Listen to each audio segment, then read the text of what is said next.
Welcome to The Explainer. Today we're going to ditch the spreadsheets and balance sheets to talk about what wealth actually feels like. We're going to climb the financial ladder all the way from the daily struggle to survive right up to a world where you're managing billions. So let's jump right in.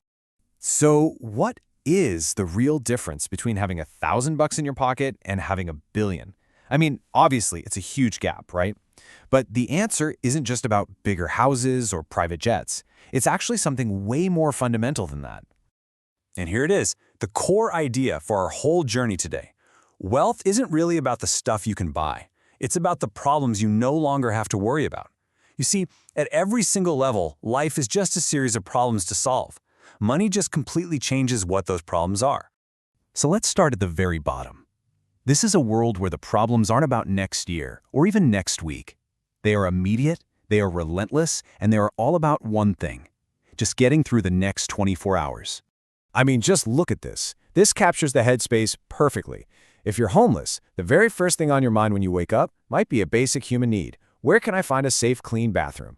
Now, if you're working poor, it's a different kind of immediate crisis. Did my paycheck hit the bank? Because if it didn't, I can't even afford the bus to get to work. The mental load here is just immense. Every single day is a complex puzzle. Where am I going to sleep tonight where I'll be safe? How can I stretch these food benefits to last? How am I supposed to get an ID card without a permanent address when I need an ID to get help? You see, there's absolutely zero room to think about the future. It's all about surviving the crisis of right now. And this quote, it just says it all. It shows the incredible resourcefulness you have to have when there's no safety net. You can't call a professional, so you become the mechanic, the plumber, the handyman. All thanks to YouTube. But it also shows you just how fragile everything is, how your whole life is just one broken appliance away from falling apart.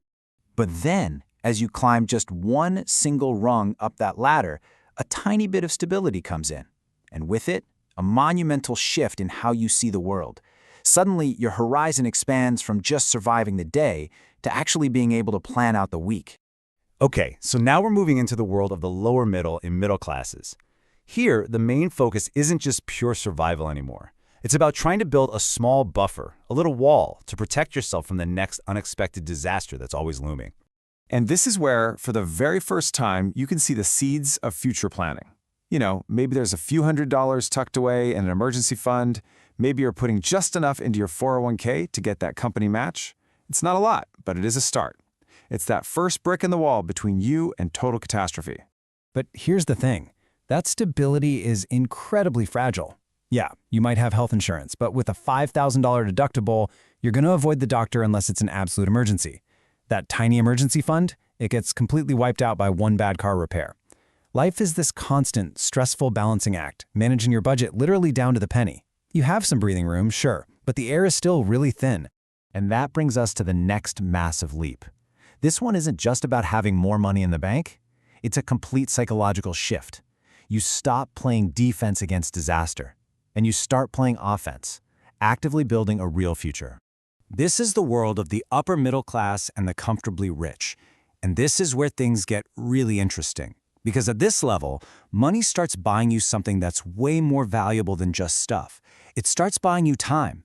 So how exactly does that work? Well, for starters, the mental energy you used to spend on bills and budgeting, it's gone. Everything's on autopay.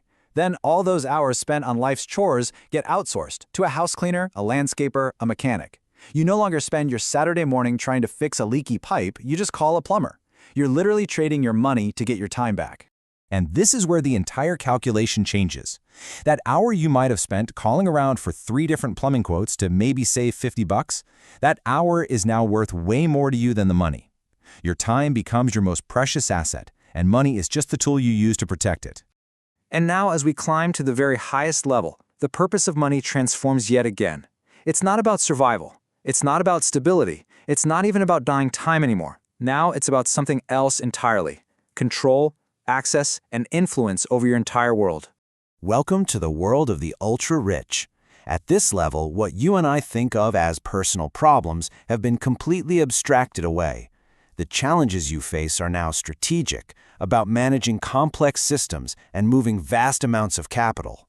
So how do you manage all of that? Well, the secret weapon is a structure called a family office. Think of it as a personal CEO and a board of directors just for your life. It's a dedicated team of experts who handle absolutely everything, from your multi-million-dollar investments to making sure your jet is fueled and ready to go. All the friction of daily life is just handled. And think about what this means. You are no longer looking at your bank statement or checking individual transactions. Your entire financial world, your entire life is condensed down into a one-page, high-level dashboard. It allows you to make huge strategic decisions without ever getting lost in the details. Your daily work becomes incredibly focused. Your day might boil down to making just 2 or 3 really important calls. You're not deciding what's for dinner, you're deciding whether to invest in a new company or taking a meeting with a head of state. Absolutely everything else is delegated. Your job is to focus only on the decisions that can move billions of dollars. Okay, so let's pull all of this together. Let's zoom out and take one last look at this whole journey, from surviving the day all the way up to shaping the world. This right here, this really tells the whole story. Just pick any one of life's problems. Healthcare, a broken appliance, travel. For the working poor, it's a crisis requiring sacrifice and a YouTube tutorial. For the middle class, it's an event you have to budget and plan for. And for the ultra-rich, it's just a solved problem, handled by someone else, ready whenever they need it. The underlying issue is the same, but the lived experience is worlds apart. Which brings us to our last question. If wealth, at its core, is just a tool for solving problems, from finding a bathroom to fixing a car, all the way to running a global enterprise, what's the final problem that it's trying to solve? What do you do when all of the practical problems are gone? Now that is something to think about.